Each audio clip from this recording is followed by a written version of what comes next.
ಸ್ವಾಭಿಮಾನಿ ನ್ಯೂಸ್ಗೆ ಸ್ವಾಗತ. ಇಂದಿನ ಪ್ರಮುಖ ಸುದ್ದಿಗಳು.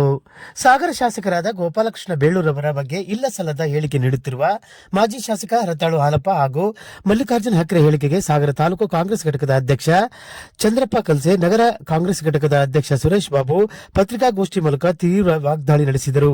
ಈ ಸಂದರ್ಭದಲ್ಲಿ ಸಾಗರ ನಗರಸಭೆಯ ಸದಸ್ಯರಾದ ಗಣಪತಿ ಮಂಡಗಳಲೆ, ಪ್ರಭಾವತಿ, ಚಂದ್ರಕಾಂತ್, ಮಕ್ಬೂಲ್ ಅಹಮದ್, ಕನ್ನಪ್ಪ ಮುಳುಕೆರೆ ಮುಂತಾದವರಿದ್ದರು.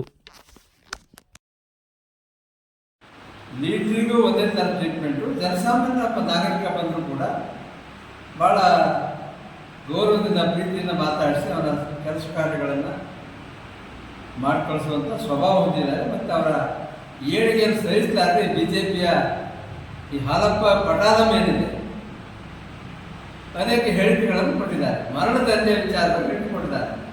ಮರಣದಂಧೆ ಇವರು ಮಾಡಿದ್ದಾರೆ.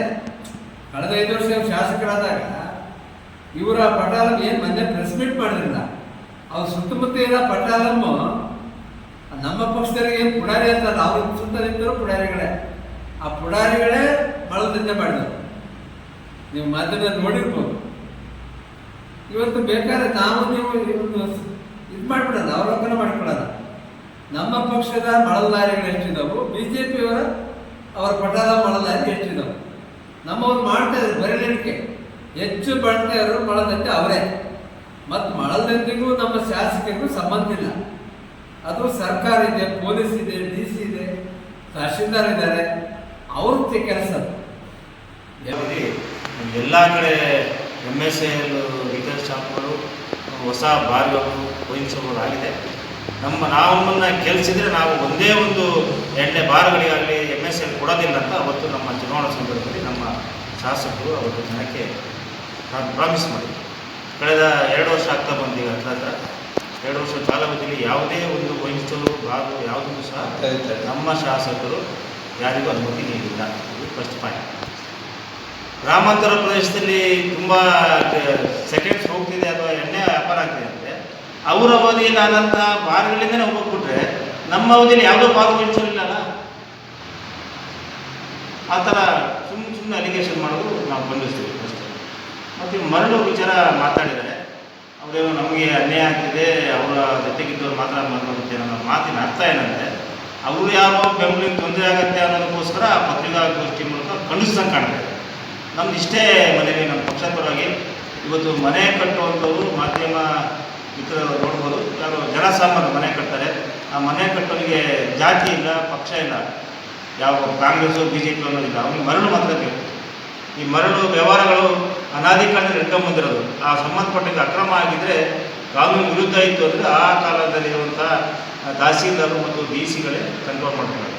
ಈ ಸಾಗರದ ಬಗ್ಗೆ, ಸಾಗರ ಕ್ಷೇತ್ರದ ಬಗ್ಗೆ ಮಾತಾಡ್ತಾರೆ ಮಾಜಿ ಶಾಸಕರು. ಈಗ ತೀರ್ಥಹಳ್ಳಿ ಮತ್ತು ಶಿಕಾರಿಪುರ ಬಗ್ಗೆ ಏನಂತಾರೆ, ಅಲ್ಲಿರೋದು BJP ಶಾಸಕರೇ ಅಲ್ಲ ಅಂದ್ರೆ ಅಲ್ಲಿ ಎಲ್ಲ ಸರಳವಾಗಿ ನಡೀತಾ ಇದೆಯಾ? ಇಲ್ಲಲ್ಲ. ಅದರಿಂದ ಕಾಮೆಂಟ್ ಮಾಡಿದ್ವಿ, ಅಲ್ಲಿ ಎಲ್ಲ ರೀತಿ ಆಲೋಚನೆ ಮಾಡಬಾರ್ದು. ಇವತ್ತು ಏನಾದ್ರು ಅವರ ಏನು ಆಪಾದನೆಗೆ ಪೂರಕವಾದಂಥ ಯಾವುದಾದ್ರು ಒಂದಷ್ಟು ಜನ ಹೆಸರು ಹೇಳಿ, ನಮ್ಮ ಸಂಬಂಧಪಟ್ಟಂಥ ಇಂಥ ಕಾರ್ಯಕರ್ತನ ಇಂಥ ನಂಬರಿನ ಲಾರಿಗೆ ಮರಳು ಸಾಗಿಸಕ್ಕೆ ಬಿಡ್ತಾ ಇಲ್ಲ ಅಂತ ಹೇಳ್ಬೇಕಲ್ಲ.